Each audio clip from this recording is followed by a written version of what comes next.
Jadi tajuk penyampaian saya pada hari ini adalah tentang Gaza, realiti dan peranan kita. Jadi sebenarnya kalau kita nak bercakap tentang apa yang berlaku di Gaza pada hari ini merupakan suatu yang sangat berat.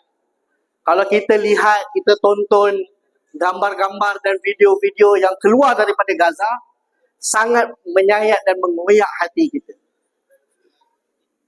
Jadi kalau kita ada adik-adik yang kecil, kalau kita ada anak-anak yang kecil, hati kita tidak pasti akan tersentuh dengan kezaliman, keganasan yang berlaku kepada saudara-saudara kita di bumi Gaza.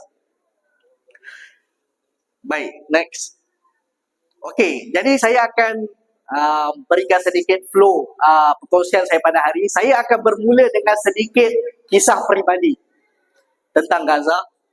Dan kemudian kita akan bicarakan sedikit tentang realiti Gaza. Apakah itu Gaza?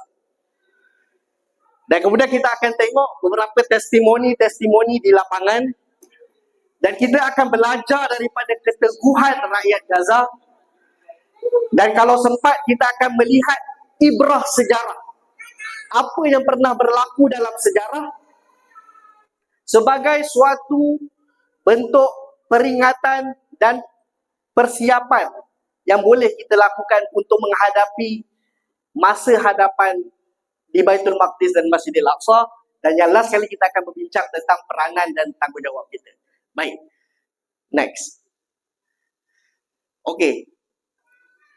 Pada tahun 2008, akhir 2008, 2009, berlaku peperangan di Gaza yang pertama. Pihak Israel menggelarnya sebagai Operasi Kaslet pada akhir Disember 2008 dan awal 2009. Jadi ini merupakan gambar yang terkenal daripada peristiwa itu, di mana kalau kita lihat, di bawah itu adalah kota Gaza, perumahan masyarakat awam, dan di atasnya adalah bom fosforus putih yang dilepaskan oleh Zionis ke arah penempatan awam. Jadi Zionis dia selalu kata dia nak serang Hamas. Oh, kita tembak situ sebab ada Hamas. Budak mati, itu Hamas. Jadi kalau kita lihat, polisi Israel, dia sebenarnya bukan hendak target Hamas. Ada seorang wakil PBB yang menulis tentang operasi Kaslet ni. Dia kata apa? Dia kata polisi Israel adalah pertama to punish, yang kedua to humiliate, yang kedua to terrorize. Polisi Israel menyerang Gaza bukan nak menyerang target militeri Hamas, tidak. Dia nak punish, dia nak menghukum rakyat Gaza. Dia nak humiliate, dia nak menghina dan memalukan rakyat Gaza. Dan yang ketiga, dia nak terrorize. Dia nak mendatangkan ketakutan kepada rakyat Gaza untuk tunduk pada dia. Jadi Amnesty International, satu pertubuhan hak asasi antarabangsa, menggelar operasi ini 22 days of death and destruction. 22 hari kematian dan kemusnahan. Jadi dalam operasi ini 1,400 penduduk Palestin terkorban, 4,000 rumah musnah. Terus kita tak kira lagi yang cedera, rumah yang rosak, fasiliti infrastruktur awal yang rosak, itu belum kita ambil kira. Baik, ini yang berlaku pada 2008 dan 2009. Okey, waktu itu 2009 saya pelajar tingkatan 5. Nak ambil SPM lah, tingkatan 5. 2009 anda di mana? Adik-adik di mana? Dah lahir? Oh, dah lahir. Okey. Umur berapa tahun? 4 tahun? 8 tahun? Okey. Baik, jadi saya ketika itu tingkatan 5. Tingkatan 5. Pada tahun 2010, saya dah habis lah. 2009 habis SPM, Alhamdulillah, cemerlang lah, 11A. Okey, kemudian 2010, next. 2010 ni bagi saya secara personal, ini adalah kepuncak aktivisme saya dengan Palestin dan Gaza. Siapa tahu apa berlaku pada tahun 2010? Arab Spring, kan? Yang berkaitan dengan Palestin. Gaza. Khususnya Gaza. Okey. Pada tahun 2010, bagi saya tahun 2010 adalah kita panggil tahun Mawi Marmara. Kalau kamu ingat, pada tahun 2010, Malaysia kita ada 12 orang relawan yang menaiki kapal yang diketuai oleh NGO daripada Turki. Jadi NGO daripada Turki, IHH, nama NGO dia mengumpulkan NGO dunia untuk membawa sukarelawan dan bantuan masuk ke dalam Gaza melalui jalan laut. Kerana kita kena ingat, nanti kita akan cerita sejarah Gaza, macam mana pada tahun 2006, Israel basically seal off Gaza from the rest of the world. Israel telah menutup Gaza daripada dunia. Israel menyekat Gaza daripada darat. Israel mengawal ruang udara Gaza. Pada tahun 2005, mereka menyerang satu-satunya lapangan terbang di Gaza. Kemudian tahun 2006, mereka membina tembok di Gaza. Dan mereka mengawal kawasan laut di Gaza. Jadi basically, Gaza disekat penuh daripada tahun 2006. Jadi pada tahun 2010, selepas daripada operasi Kaslet 2009 tu, jadi NGO ni kata, tak boleh. Enough is enough. Slogan dia di Malaysia pada hari itu adalah menerobos tembok kematian. Jadi kita kata, kita nak menerobos tembok kematian. Bahasa Inggeris dia panggil breaking the siege. Kita nak pecahkan tembok yang dibina Israel yang menutup kita kata kebebasan rakyat Gaza. Jadi kita nak masuk melalui NGO ni, dia fikir-fikir kita masuk melalui jalan laut. Jadi pada tahun 2010, daripada haluan sendiri kita ada 5 orang sukarelawan dan kemudian kita ada 4 sukarelawan daripada NGO lain, kemudian kita ada 3 wartawan. Jadi 12 orang rakyat Malaysia yang menaiki kapal Mavi Marmara yang berlepas daripada Turki menuju ke Gaza. Okey, baik. Next. Oh, sekejap. Okey, baik. Patah balik sekejap. Okey. Okey, next apa? Okey, ini kita ada satu rakaman klip Kita ada satu rakaman klip. Rakaman ni video ni saya buat pada tahun 2020 mengenang 10 tahun Mavi Marmara. Jadi Mavi Marmara berlaku bulan Mei 2010. Jadi pada tahun 2020 sebagai mengenang 10 tahun Mavi Marmara, jadi saya ada buat satu video lah. Okey, jadi dalam video ini menampilkan seorang sukarelawan haluan di dalam kapal tersebut. Beliau adalah Dr. Syed Muhammad Halim. Jadi salah seorang sukarelawan haluan dan seorang paramedik doktor di atas kapal tersebut. Jadi Dr. Syed Muhammad Halim ni dia pernah belajar di Turki. Jadi dia belajar perubatan 10 tahun di Turki, jadi dia boleh berbahasa Turki.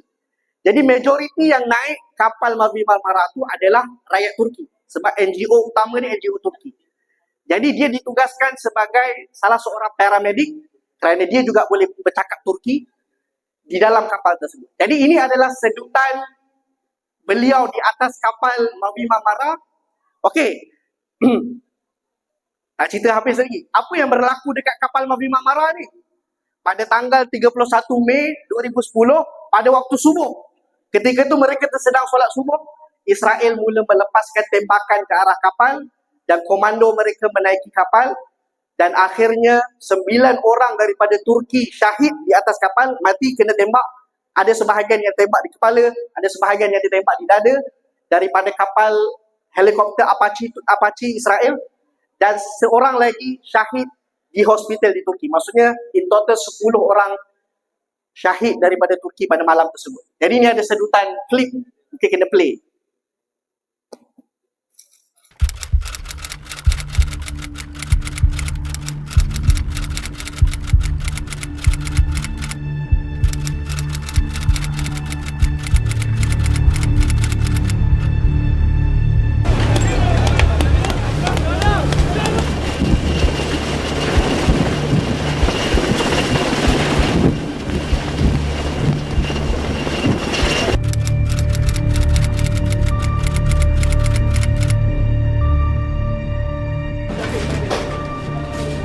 belum, aku yang cuba jalan. Abi Ash.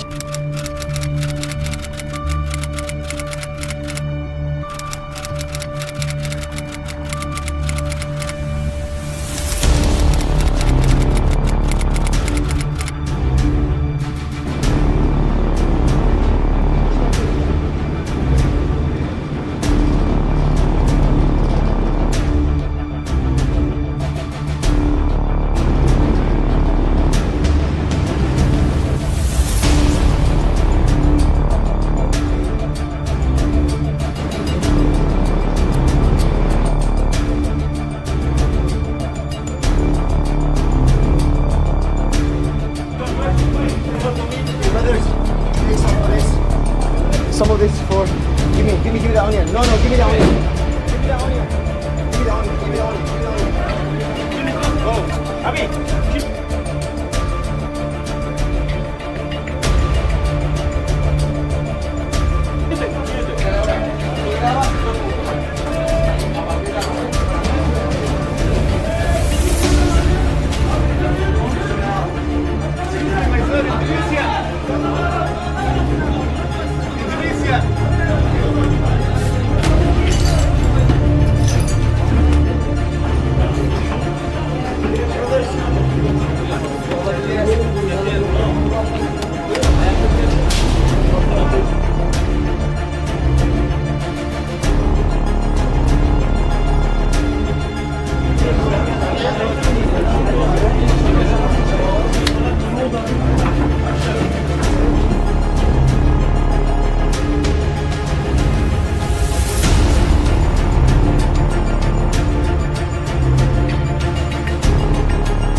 Baik, jadi tahun ni dah 18 tahun lah. Rakyat Gaza masih lagi berada di sebalik tembok. Dan masyarakat antarabangsa masih gagal memecahkan tembok kematian yang memerangkap rakyat Gaza. Baik, jadi Dr. Syed Muhammad Halim, dia ni ayah mertua saya lah. Jadi saya boleh dengar cerita Mabi Mamara daripada dia hari-hari lah. Tapi kalau pihak UTM nak jemput beliau, saya rasa beliau banyak perkongsian yang sangat menarik untuk diberi tentang pengalaman dia di atas kapal Mabi Mamara. Jadi di atas kapal Mabi Mamara, dia pun pernah merawat komando Israel. Jadi ketika berlaku pergelutan, ada komando Israel yang tercedera. Kemudian dia dibawa kepada Dr. Syed Halim. Lepas tu ada seorang daripada Mesir. Dr. Syed Halim macam, aku tak nak rawat lah Israel ni, buat aku rawat kan. Tapi ada seorang daripada Mesir tu, dia kata aku adalah jaminan kepada dia. Maksudnya dia nak kata kalau apa-apa berlaku aku tanggung, rawat dia. Dia suruh rawat komando Israel tersebut. Tapi akhirnya kemudian komando Israel tu dia terjun kapal, dia melarikan diri lah. Okey, tapi banyaklah cerita-cerita menarik. Next. Jadi dalam gambar ni beliau menunjukkan seluar beliau yang ada kesan darah salah seorang syuhada daripada Turki tersebut, dan bau seluarnya harum selama mana ada kesan darah di seluar beliau tersebut. InsyaAllah. Next. Sebelum tu.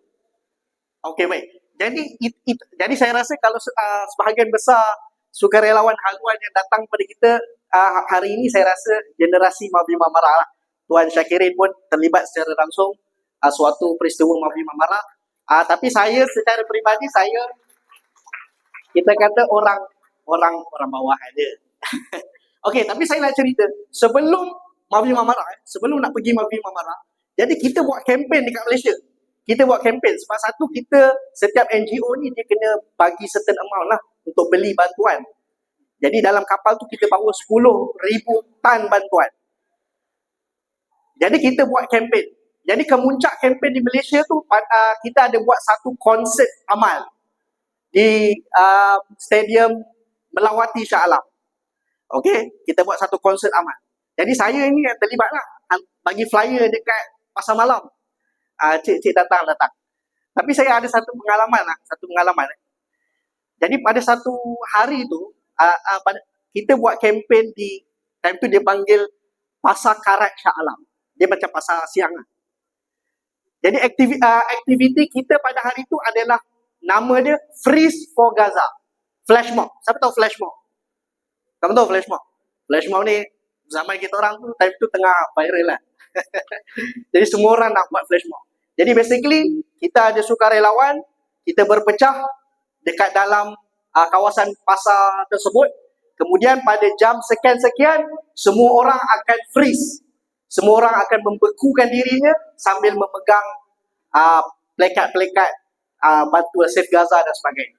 Okey, jadi kami pergi ke bazar tersebut sebab kita nak promote konsert ni, konsert amal. Kita nak buat satu konsert amal, nak kumpul dana, nak hantar sukarelawan Mafi Mamara.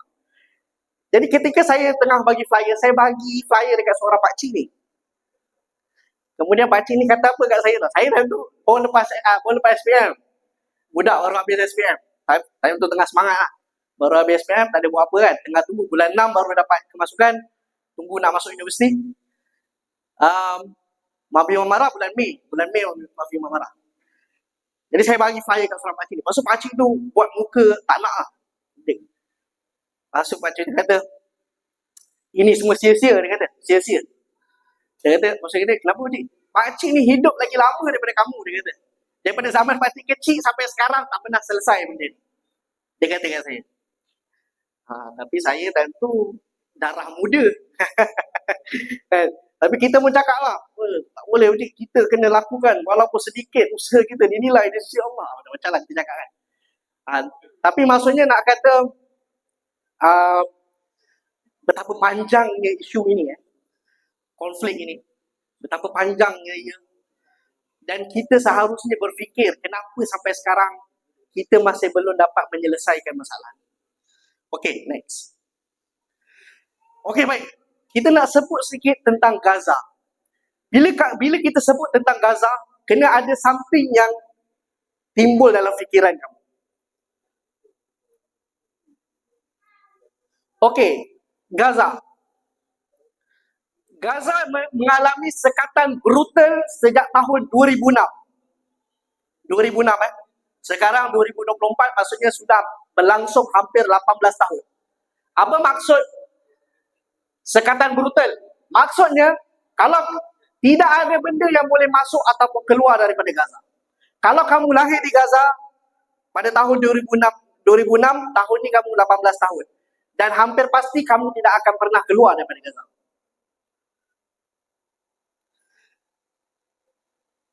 Jadi kalau kamu lihat perimeter Gaza, ada sesetengah kawasan dia ada pagar double, pagar berganda, dan ada menara kawalan Israel yang melihat. Dan ada setengah kawasan tembok konkrit. Dan di kawasan perairan, mereka hanya dibenarkan beberapa kilometer sahaja. Lebih daripada itu, bot Israel akan tembak bot nelayan mereka.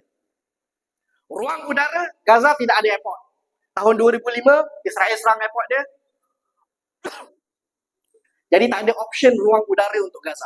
Jadi Gaza disekat darat, udara dan air sejak tahun 2006. Ekonomi, 50% daripada Gaza menganggur. Maksudnya kalau ada 2 orang di Gaza, seorang menganggur. Dalam kalangan orang muda, 60% menganggur. Ada kerja, tak ada ekonomi di Gaza. Separuh daripada populasi menderita, dia panggil food insecurity ataupun kelaparan kronik.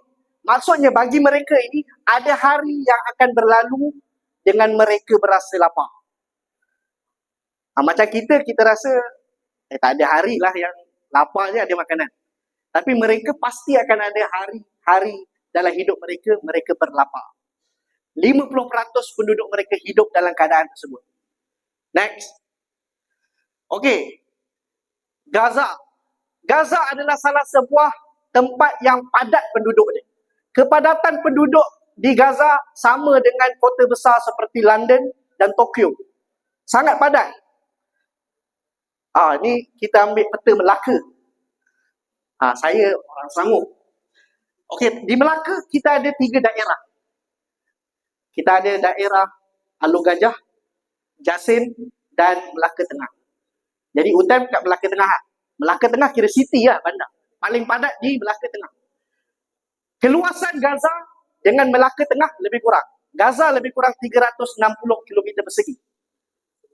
Melaka Tengah 300 km persegi. Kepadatan penduduk di Melaka Tengah, kalau kamu pergi Pekan Melaka, Bandar Melaka, kamu rasa ramai orang lah.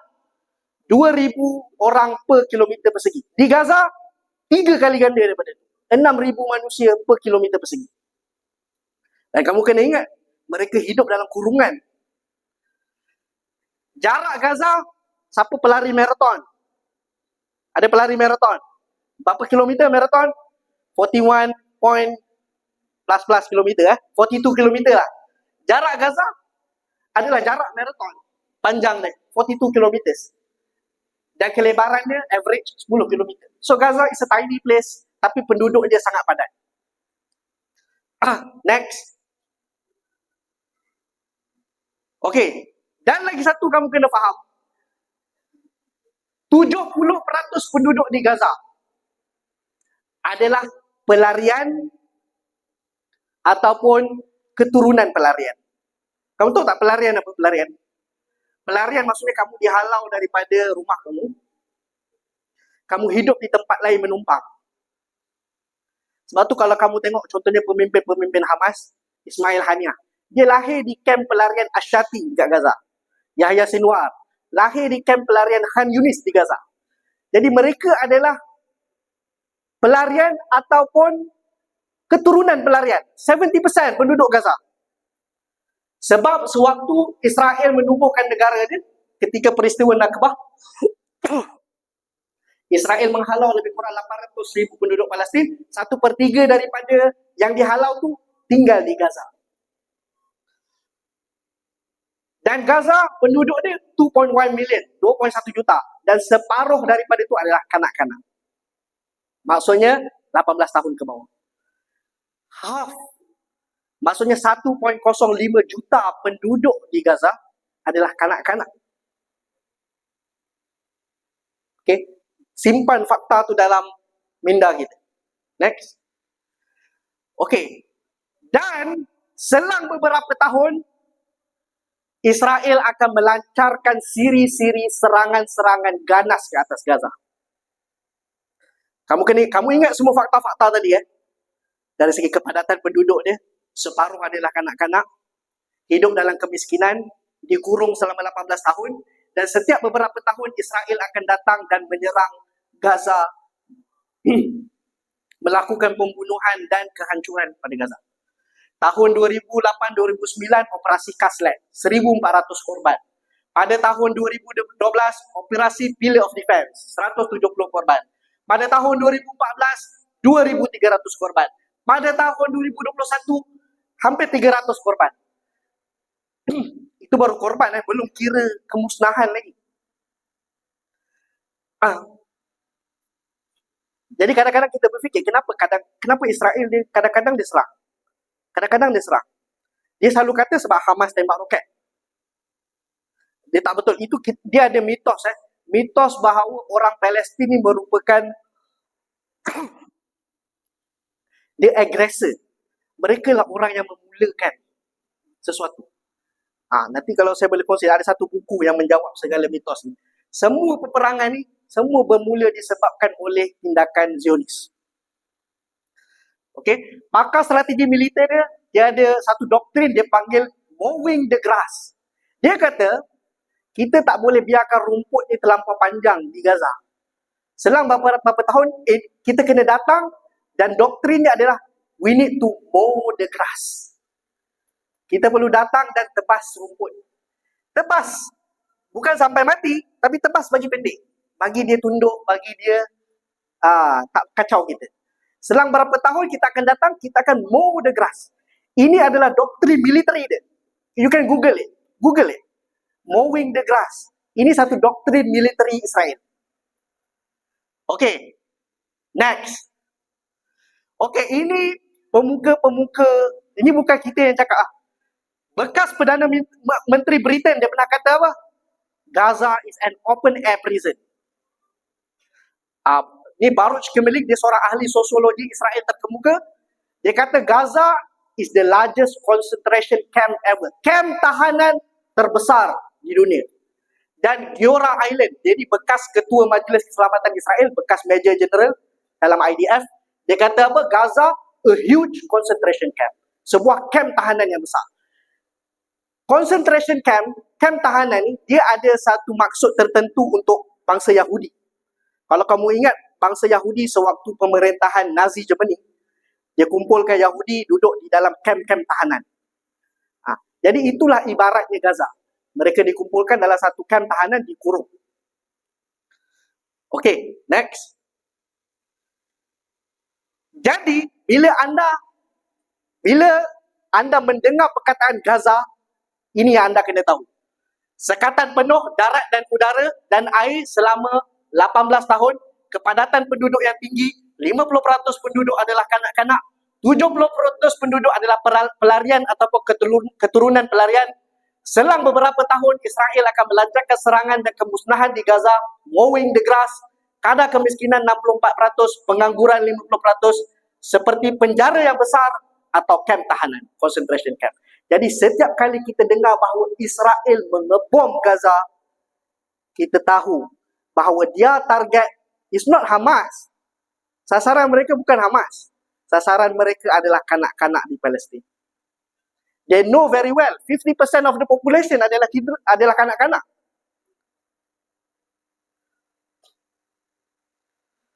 Next. Okey, ini ada. Okey, sekejap sebelum.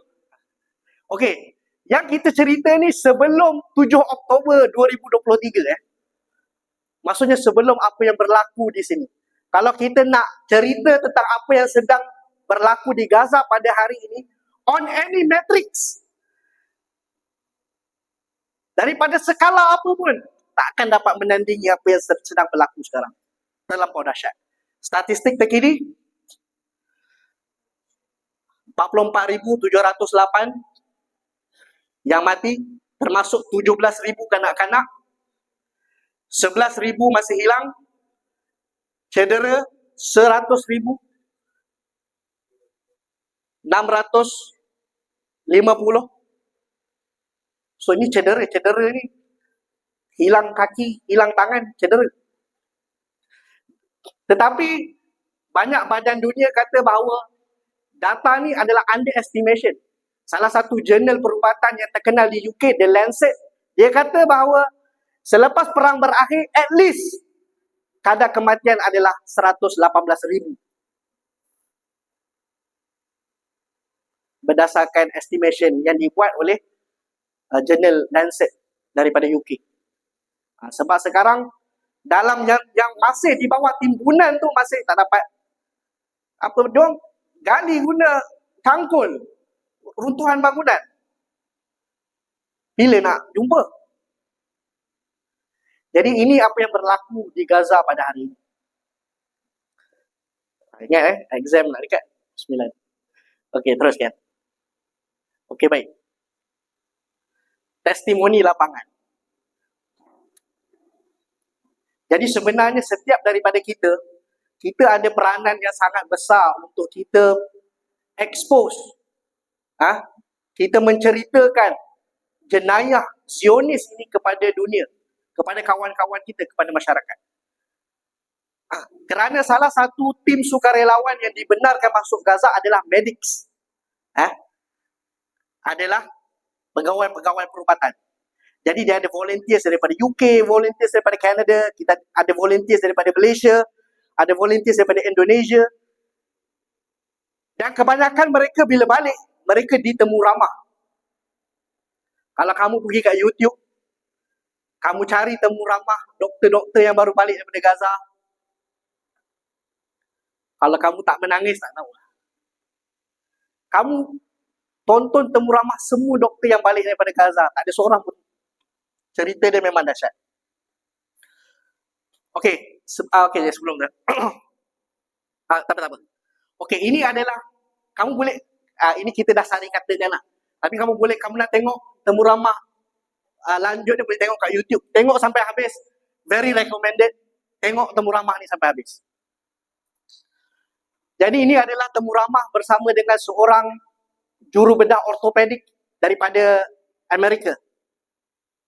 Nama dia Dr. Mark Peralta, tak silap. Jadi dia adalah pakar bedah tulang dengan pengkhususan bedah tangan. Itu kepakaran dia. Tapi dia memang biasa volunteer lah. Dia memang biasa volunteer di tempat-tempat konflik. Macam mana dia mula terdetik untuk pergi ke Gaza? Dia memang selalu volunteer pergi dekat negara-negara Amerika Latin, negara-negara Afrika, dia selalu volunteer. Macam mana dia terdetik untuk pergi ke Gaza? Okey, dia kata pada satu masa tu dia jalankan satu, dia panggil telehealth services. Maksudnya, dia melatih pakar-pakar ortopedik daripada negara-negara lain. Jadi, doktor-doktor daripada negara lain tu dia akan hantar gambar pembedahan mereka, dia akan hantar kepada doktor ni, sebab dia salah seorang doktor yang memang pakar. Jadi, dia akan cakap lah, okey, saya nak buat pembedahan ni, saya nak buat keratan daripada sini. Jadi, Dr. Mark Peralta ni dia akan komen, saya rasa tak sesuai. Dia akan komen lah, berdasarkan gambar yang diberi daripada dia akan komen. Cara buat dia, pembedahan dia sebenarnya macam ni. Dia akan ajar. Okey, dan dia mula terima gambar daripada Gaza. Doktor daripada Gaza. Tentang pembedahan tangan tadi lah. Jadi dia kata, mula-mula dia kata gambar tu okey. Maksudnya, gambar tu okey. Tapi dia kata, setelah beberapa lama, dia kata, kualiti gambar tu makin teruk. Dia bukan kata kualiti gambar dari segi piksel tu, dari segi kabur ke apa, bukan. Kualiti pembedahan tu makin teruk. Makin macam, dia kata, ini siapa yang bedah ni? Buat macam ni kan? Jadi dia pun bertanya lah. Dia kata, sorry saya nak tanya. Dia kata, apa qualification kamu ni nak buat pembedahan ni? Saya tengok cara kamu bedah ni tak lulus. Maksud dia kata, orang daripada Gaza ni, dia kata saya bukan doktor. Saya medical student.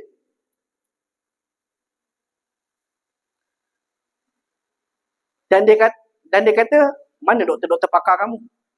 Semua doktor-doktor kami dah mati akibat dibom. Jadi itu menyebabkan dia terdetik untuk pergi volunteer dekat Gaza. So dia pergi ke Gaza. Sama-sama. Saya ceritakan sikit dalam bahasa Melayu lah. Dia cakap bahasa Inggeris. Okey. Bila berlaku peperangan di Gaza, kan orang serata dunia bagi sumbangan kan. Dan kita tahu bahawa di Gaza ni dia ada satu lintasan, dia panggil lintasan Rafah. Sempadan Gaza dengan Mesir. Jadi itu salah satu-satunya laluan yang masih dibuka. Jadi masyarakat serata dunia menghantar bantuan untuk Gaza. Dia kata, doktor ni kata, hari dia nak masuk ke Gaza, dia nampak dua line truck bantuan, truk lori, mungkin dalam beberapa kilometer. Mungkin dalam 5-6 kilometer. Dua line truck parking bumper ke bumper. Dua line truck sejauh 5-6 kilometer. Tak ada satu pun dapat masuk ke Gaza. Tunggu nak masuk ke Gaza. Israel tak bagi masuk. Okey, sabar dulu. Bila dia balik daripada Gaza, dia nak balik ke Amerika. Sekarang dia kata ada 8 line truck. 8 line truck. Beratur bumper tu bumper. Sejauh 40 km. Kalau kamu line truck tu, dia ada 8 line. Kalau kamu buat satu line, 400 km. Truk yang menunggu nak masuk ke Gaza, tak ada satu pun dapat masuk. Kamu bayangkan. Okey, ini dia cerita pengalaman dia di Gaza. Boleh. How would you describe the condition of most of the patients that you were working with? Dying or about to die, right? It's horrible. The bombs would go off constantly all day long. I was there during Ramadan, the meal at the end of Ramadan, iftar. Right before iftar, the drones would be more audible, clearly visualizing where people were congregating, and the bombs would concentrate in those areas. The effectiveness of a non-discriminate 2,000-pound American bomb on a collection of women and children is much more impactful if you know where the people are collecting. And if 10 minutes after the bomb would go off in the distance, the few ambulances that were still operational and many, many cars and even donkey-pulled and horse-pulled carts would start showing up with injured people. And often in a room smaller than the space that we're sitting in, enough to hold 4 classic hospital gurneys. 4 gurneys would show up. And on each gurney was 3 to 5 kids, almost exclusively kids. 90% of our new admissions were kids. And there'd be 15, 20 kids coming in at the end of every bombing. A third were dead by the time they got to us. And a third would die in front of us. And a third we'd take to the operating room. And most of them would die.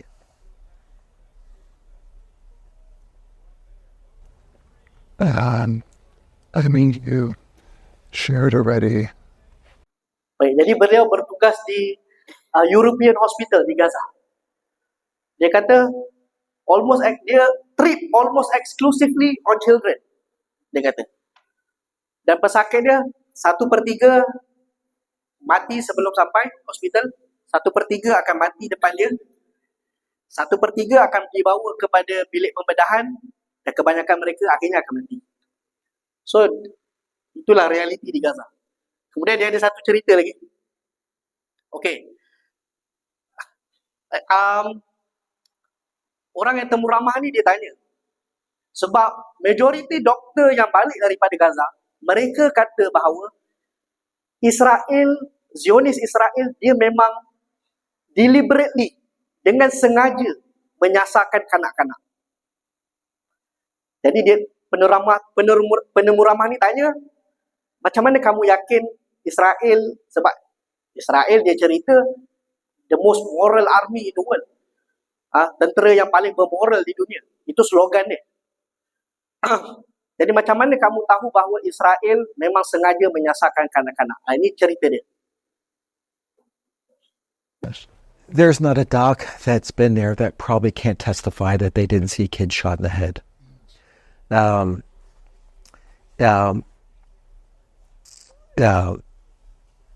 I myself saw 2 children that were not shot just in the head, but in the chest first. Bullet holes exactly where I would put a stethoscope. And a second bullet hole directly in the side of a temple. One father,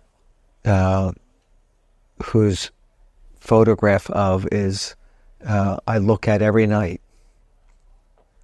explained to me how his kid was ripped out of his hand.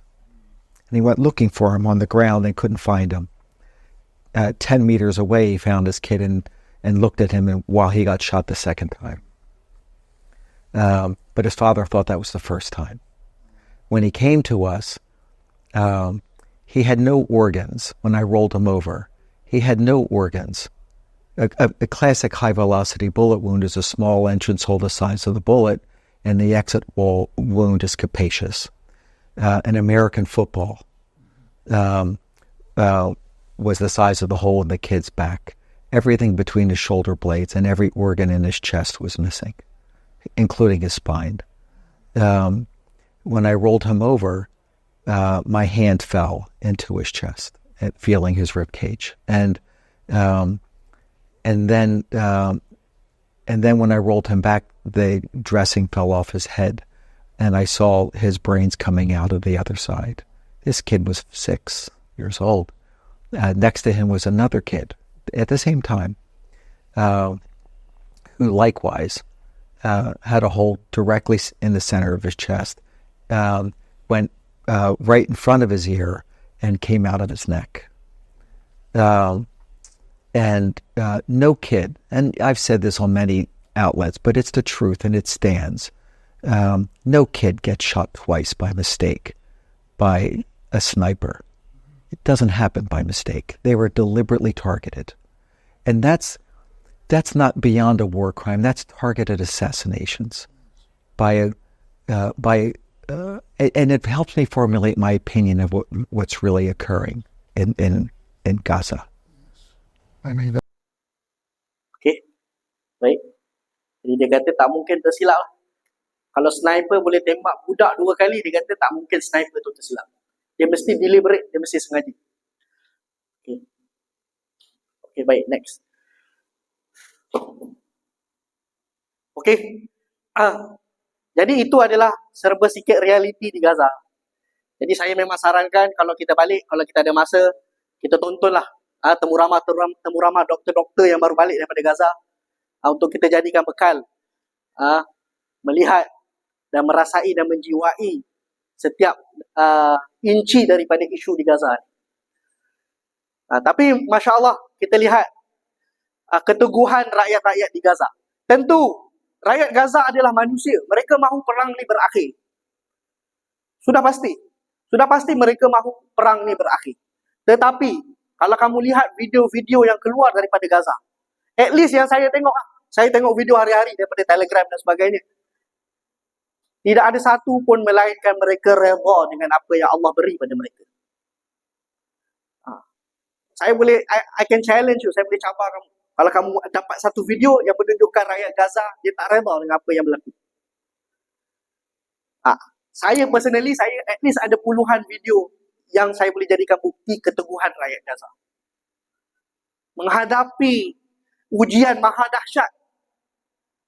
Tetapi rakyat Gaza masih teguh.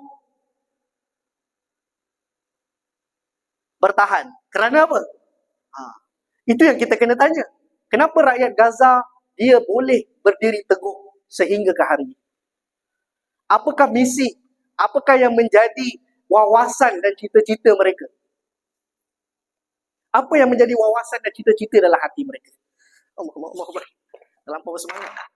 Jatuh. Jadi kalau kita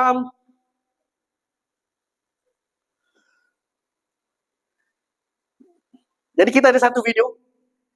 Tapi video ni kita tak sempat sari katakan lah. Tapi mesej dia semua serupa. Mesej dia semua serupa.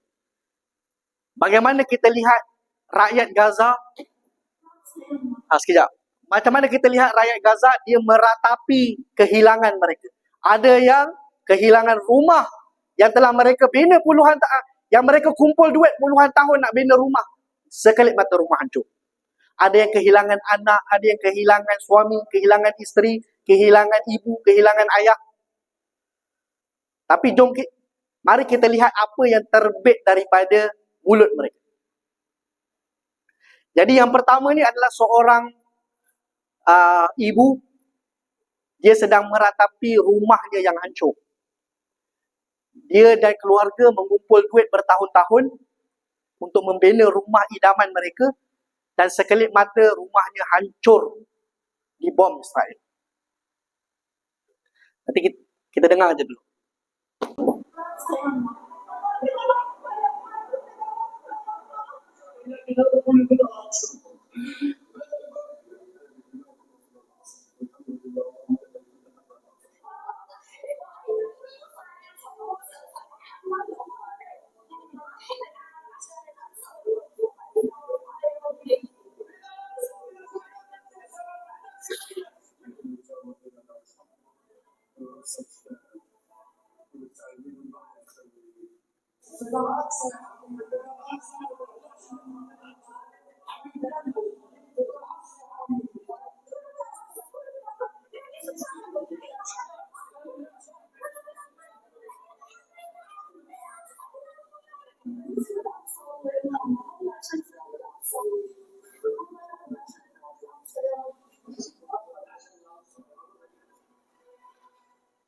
Okay, jadi apa yang mereka sebutkan adalah Fida'ul Aqsa.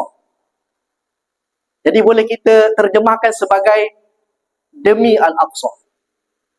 Ataupun inilah persembahan kami untuk Al-Aqsa. Jadi mereka merasakan bahawa pengorbanan yang mereka lakukan ini adalah fida, satu persembahan untuk pembebasan Al-Aqsa. Jadi sebab itu Mujahidin menamakan operasi mereka Tufan Al-Aqsa. Walaupun mereka di Gaza, tapi mereka menamakan operasi mereka Tufan Al-Aqsa. Bahawa mereka membela Al-Aqsa. Ini adalah korban dan persembahan mereka untuk Al-Aqsa yang bebas. Kerana apa? Kerana mereka tahu bahawa Al-Aqsa itu sangat signifikan dan dekat dengan identiti mereka sebagai seorang Muslim. Dan bila mana kita sebut diri kita sebagai seorang Muslim, hakikatnya Baitul Maqdis dan Masjidil Aqsa itu adalah sebahagian daripada identiti kita yang tidak boleh dipisahkan.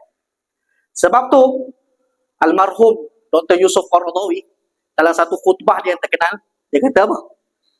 Dia kata, kebanyakan manusia, kebanyakan umat Islam, mereka menyangka pada hari Israel menjajah bahawa Israel telah menjajah orang Palestin. Dia kata, bala. Dia kata, tetapi tidak. Dia kata, pada hari tersebut hakikatnya seluruh umat telah dijajah. Itu yang kita kena rasa. Sebab Masjidil Aqsa adalah masjid umat Islam. Bukan Palestin yang terjajah. Kita juga terjajah selagi mana Al-Aqsa terjajah. Baik, next. Okey, ada masa. Okay, ada masa sikit. Okey, baik. Jadi di penghujung ini, saya selalulah bawa kisah ni. Kalau dalam banyak talk saya akan kongsikan kisah ni. Kisah yang boleh kita teladani daripada sejarah.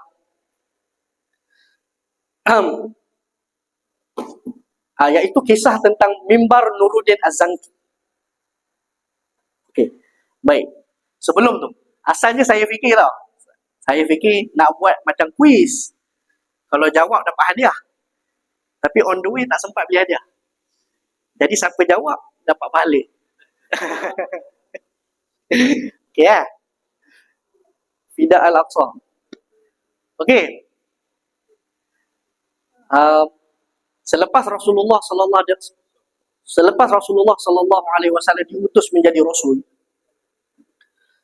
umat Islam telah membebaskan Baitul Maqdis dan Masjidil Aqsa sebanyak 2 kali. Okey.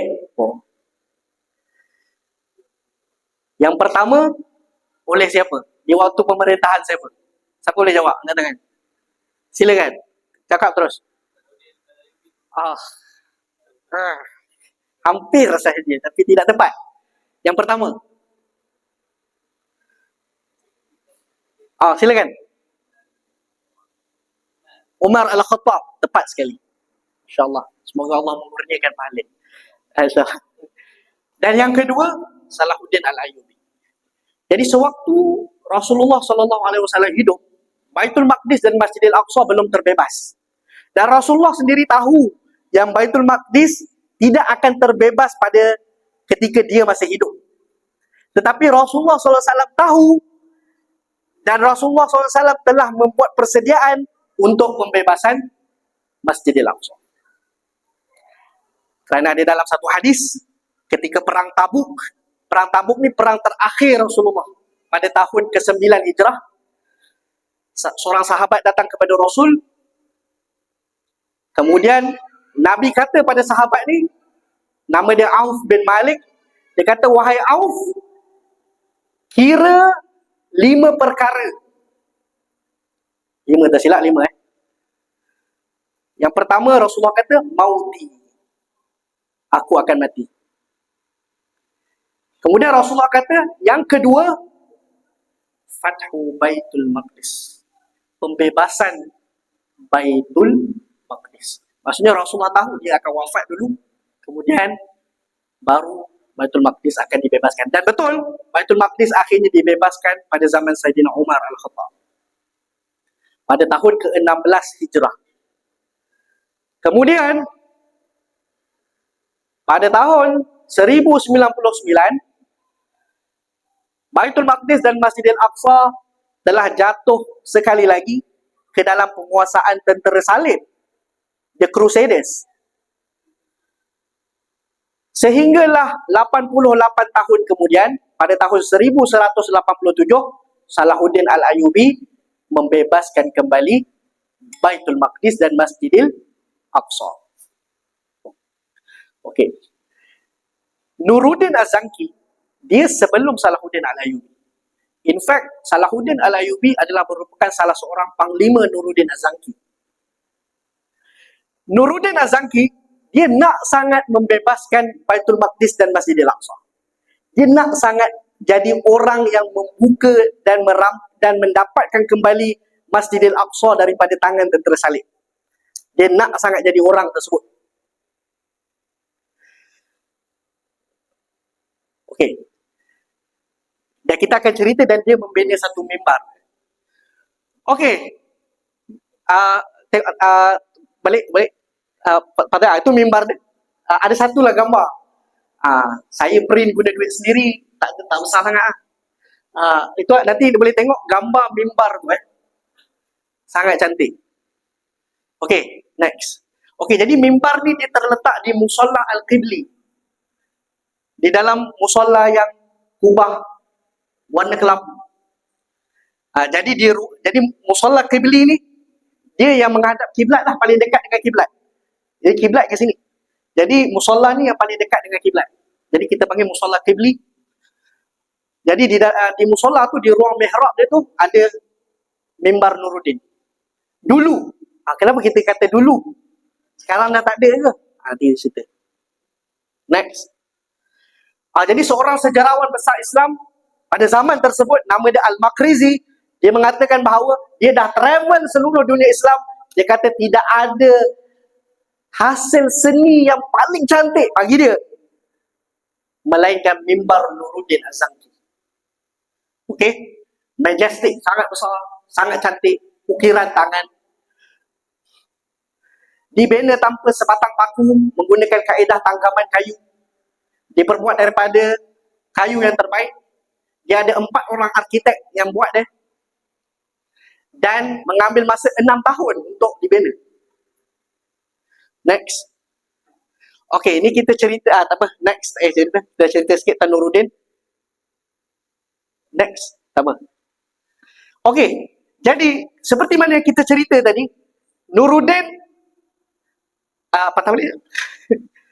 dia memerintah maksudnya 500 ini hijrah. Next. Boleh?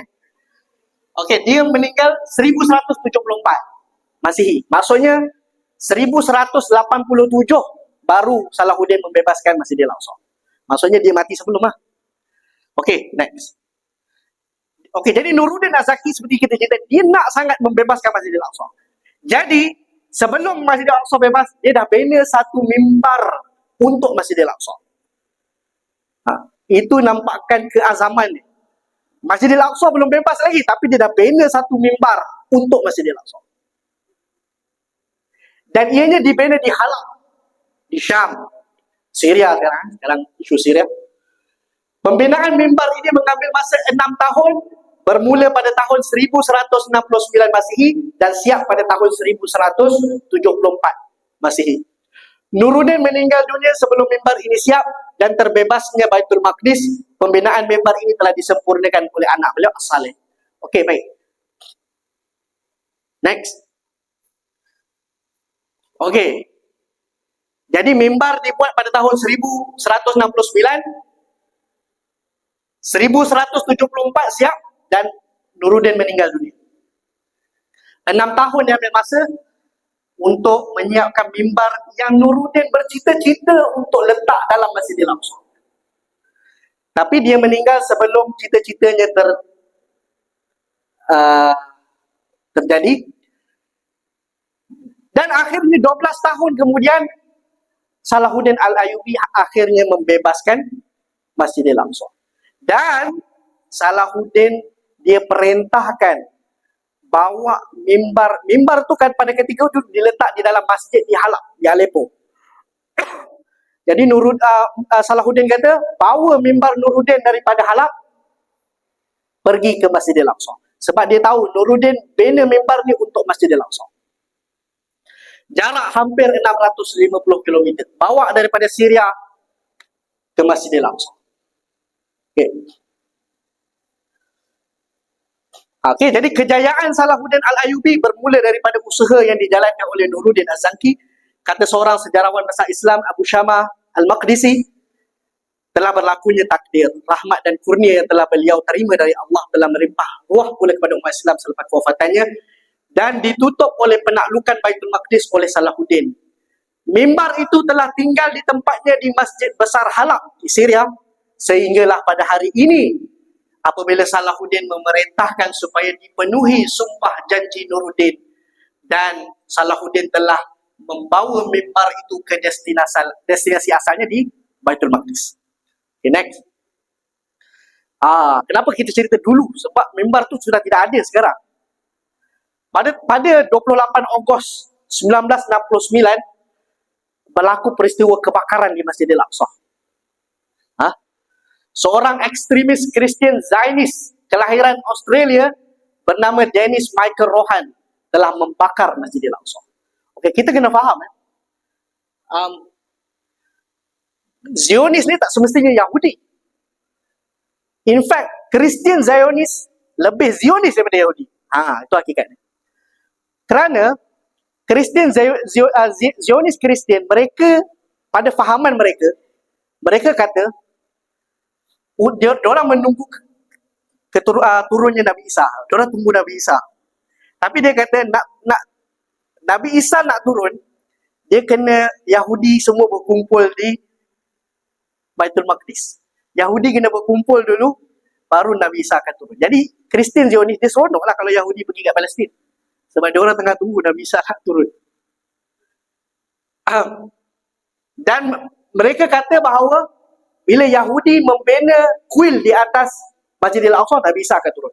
Jadi orang ni dia bakar Masjidil Aqsa sebab dia kata apa? Nak cepatkan Nabi Isa turun.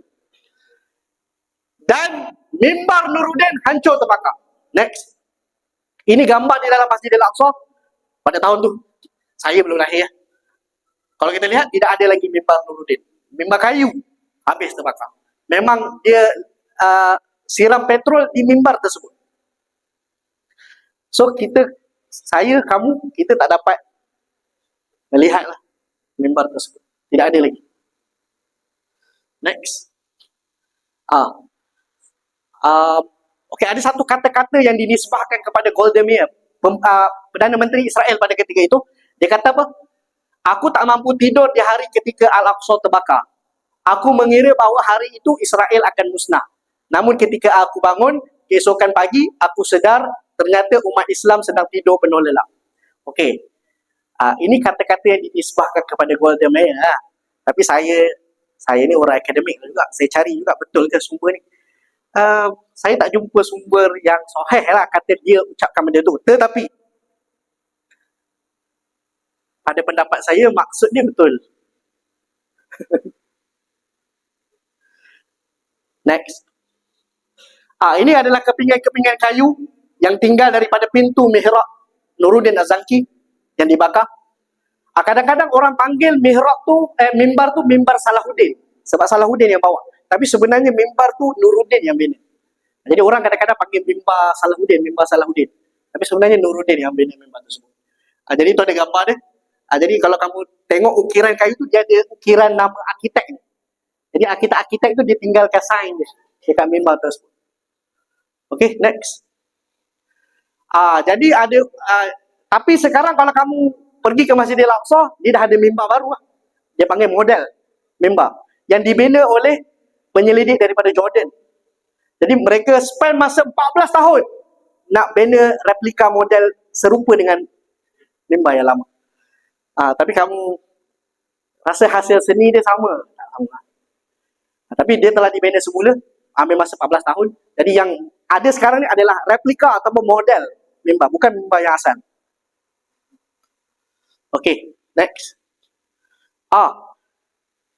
Jadi Nuruddin sebelum dia membebaskan Baitul Maqdis dan Masjidil Aqsa, dia telah mempersiapkan hadiah dia untuk sebuah masjid, untuk Masjidil Aqsa yang merdeka. Dia dah siapkan hadiah dia dah untuk Masjidil Aqsa yang merdeka. Kita semua sebagai umat Islam, kita sangat yakin bahawa suatu hari nanti Allah akan membebaskan Masjidil Aqsa dan Baitul Maqdis. Kalau kamu baca hadis-hadis Nabi, memang menunjukkan pada ke arah itu. Apa hadiah yang kamu sediakan untuk Masjidil Aqsa yang merdeka? Jadi orang-orang di Gaza, mereka kata Fidaul Aqsa. Apa yang mereka korbankan pada hari ini, itulah hadiah mereka untuk Al-Aqsa. Dan Nuruddin, beliau membina sebuah mimbar untuk Masjidil Aqsa sebagai hadiah untuk Masjidil Aqsa. Dan tradisi memberikan hadiah kepada Masjidil Aqsa dan Baitul Maqdis adalah merupakan dari sunnah Nabi SAW. Di mana ada satu hadis daripada Maimunah, ani Nabi SAW annaha sa'altuhu faqalat aftina fi Baitul Maqdis. Dia kata, wahai Rasulullah, berikan kami fatwa tentang Baitul Maqdis. Kemudian Rasulullah SAW menjawab, faqala ardul mahsyari wal mansyar. Baitul Maqdis adalah tanah di mana kamu akan dibangkitkan dan dihimpunkan. Sebab tu ada sebahagian ulama berpendapat mahsyar kita nanti adalah di Baitul Maqdis. Waqtuhu fasallu fih fa inna salatan fi ka alfi salatan fi ghairi. Maka Rasulullah kata, kalau kamu mampu, kamu pergi ke sana dan solatlah di dalamnya. Barang siapa yang solat di dalamnya, pahala solatnya bersamaan 1000 solat di tempat lain.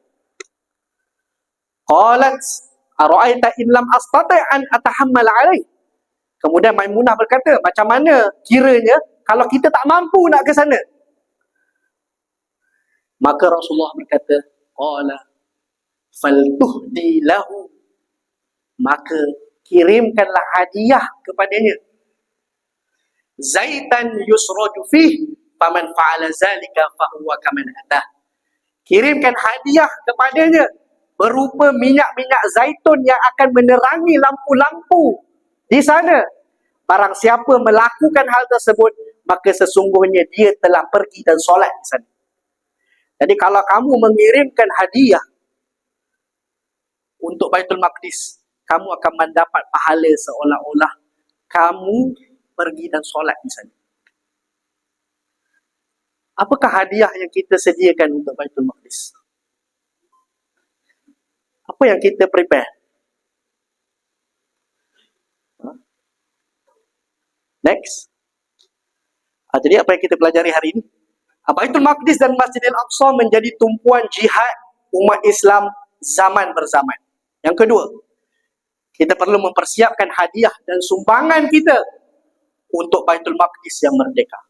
Jadi, tahniahlah kepada semua mahasiswa-mahasiswi, staf UTM yang telah berjaya mengumpulkan sumbangan yang besar untuk saudara-saudara di sana. Kita doa ini juga merupakan sebahagian daripada hadiah kita untuk Masjid Al-Aqsa kita yang tercinta, insya-Allah.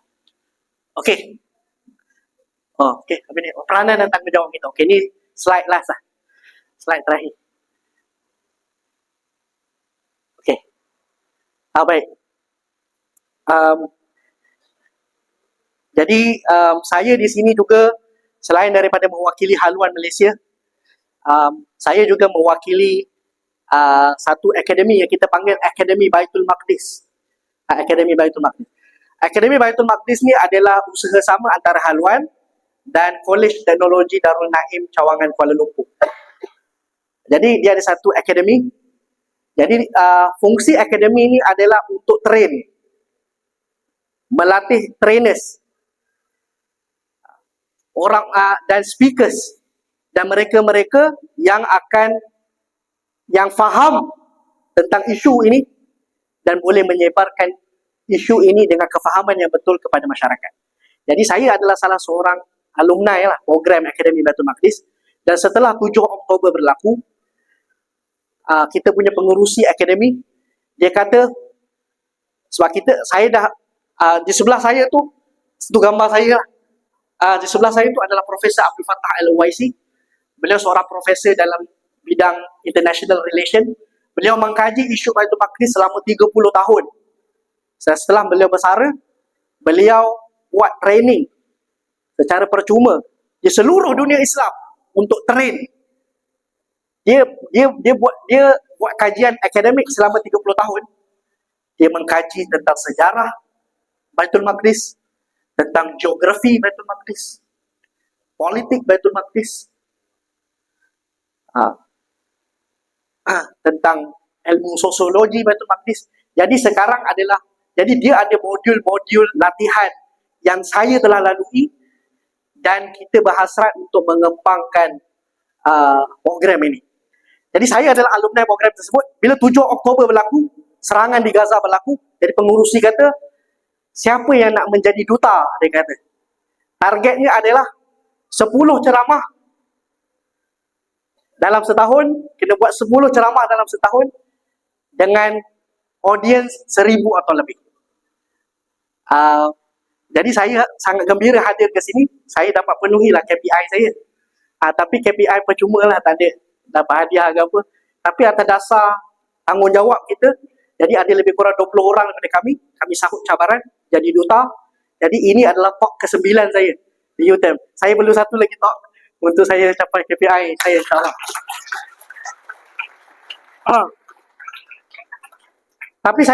Tapi yang pertama, peranan kita. Ini bagi saya peranan yang penting. Yang pertama, kita sebagai umat Islam, kita kena menghubungkan kembali identiti kita sebagai Muslim dengan Baitul Maqdis dan Masjidil Aqsa. Kita sebagai Muslim, kita memandang Baitul Maqdis dan Masjidil Aqsa sebagai part of our identity. Sebahagian daripada identiti kita. Profesor Al-Uwaisi dia ada tulis buku Okay, boleh ambil satu buku tebal. Okay. Jadi kalau kita lihat, dia ada tulis satu buku. Dan buku ni akan kita programkan dalam kita punya seminar-seminar. Buku dia rasanya sedang diterjemahkan dalam bahasa Melayu. At-Takhtit al-Istrategi di Tahrir al-Qadim li Masjidil Aqsa al-Mubarak. Pelan strategik bagi pembebasan Baitul Maqdis di masa hadapan. Jadi dia kata, yang pertama sekali sebenarnya adalah kita kena menghubungkan balik identiti kita umat Islam dengan Baitul Maqdis dan Masjidil Aqsa.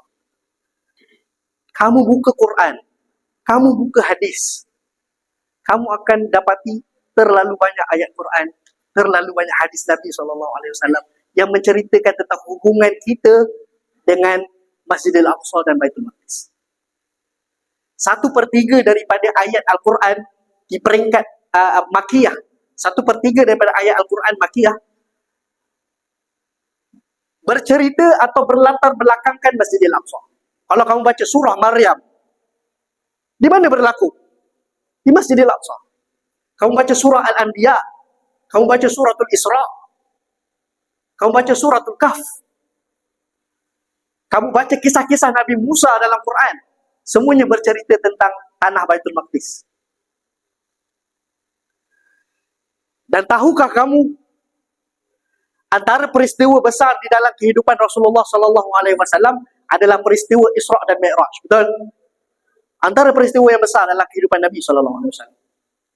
Dan peristiwa tersebut menghubungkan Nabi dengan Baitul Maqdis dan Masjidil Aqsa. Dan itulah the only time Nabi pergi ke Masjidil Aqsa.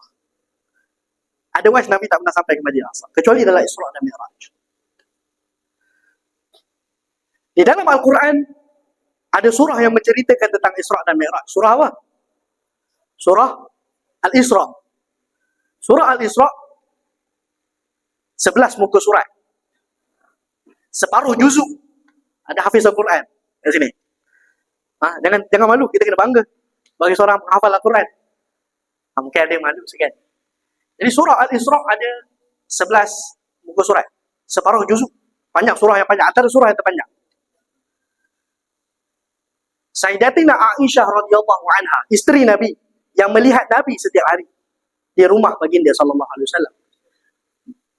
Beliau berkata apa? Kana Nabi sallallahu alaihi wasallam la yanam hatta yaqra'u surat Bani Israil wa surat Zumar. Aisyah radhiyallahu anha, ummul mukminin, dia kata apa?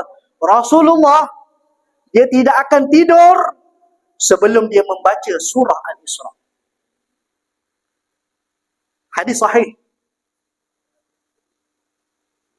Rasulullah tak pernah tidur melainkan Rasulullah baca surah Al-Isra. A'udzubillahi minasyaitonir rajim. Subhanalladzi asra bi'abdihi lailan minal masjidil haram ilal masjidil aqsa alladzi barakna haulahu linuriyahu min ayatina innahu huwas samiul basir. Setiap malam Rasulullah ulang, Subhanalladzi asra bi'abdihi lailan minal masjidil haram ilal masjidil aqsa. Mengingatkan Rasulullah, menambahkan kerinduan Rasulullah kepada Masjidil Aqsa. Jadi saya pernah buat projek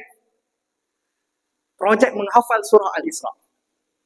Jadi kita ada 35 orang peserta, kita nak hafal surah Al-Isra dalam masa 3 bulan. Seminggu satu muka surat. Seminggu satu muka surat. Daripada 35 orang, 8 orang saja berjaya. Alhamdulillah saya salah seorang yang berjaya hafal. Tapi nak kata, kerana hendak mengambil salah satu sunnah Nabi SAW dan nak menambahkan eratnya hubungan kita dengan Masjidil Aqsa. Tapi kadang-kadang tak berjaya juga baca setiap malam. Tapi at least kalau saya tak boleh baca, tanpa saya penat, saya akan baca ayat pertama. Subhanallazi asra bi'abdihi lailan minal masjidil haram ilal masjidil aqsa alladzi barakna haulahu linuriyahu min ayatina innahu was-sami'ul basir. Ya. Jadi itu peranan kita yang pertama. Dan ini tidak boleh berlaku. Kamu tidak boleh menghubungkan identiti kamu sebagai seorang Muslim dengan Baitul Maqdis dan Masjidil Aqsa tanpa ilmu. Jika kamu tidak menuntut ilmu, kamu tidak mencari ilmu, kamu akan rasa itu hal orang Palestin lah. Itu hal orang Arab lah. Orang Arab memang macam tu. Kamu tak akan rasa bahawa itu adalah isu kamu. Yang kedua, misi pembebasan Baitul Maqdis dan Masjidil Aqsa merupakan misi nubuwah. Merupakan satu misi kenabian. Kalau kamu teliti sejarah Rasulullah SAW, jadi di dalam buku ni, dia ada satu bab yang menceritakan macam mana yang mengatakan bahawa Rasulullah merupakan arkitek plan perancangan pembebasan Baitul Maqdis yang akhirnya berjaya pada zaman Umar Al-Khattab. Umar dan para sahabat tidak akan berjaya membebaskan Masjidil Aqsa tanpa perancangan yang dibuat oleh Rasulullah sebelum daripada itu lagi. You will be blown away. Kamu akan rasa sangat kagum melihat bukti-bukti yang ditampilkan. Macam mana sebenarnya kalau kamu ambil episod-episod daripada kehidupan Nabi SAW, kamu akan nampak satu strategi yang dirangka oleh Nabi untuk membebaskan Masjidil Aqsa. Jadi kamu kena rasa nak bebaskan Masjidil Aqsa. Kerana apa? Kerana ini adalah misi Nabi SAW. Yang ketiga, kamu kena bekerja untuk pembebasan Baitul Maqdis. Pada kapasiti kamu, kamu boleh menulis. Kamu adalah seorang influencer. Kamu seorang pemuda yang strong. Itu bahasa kamu kan?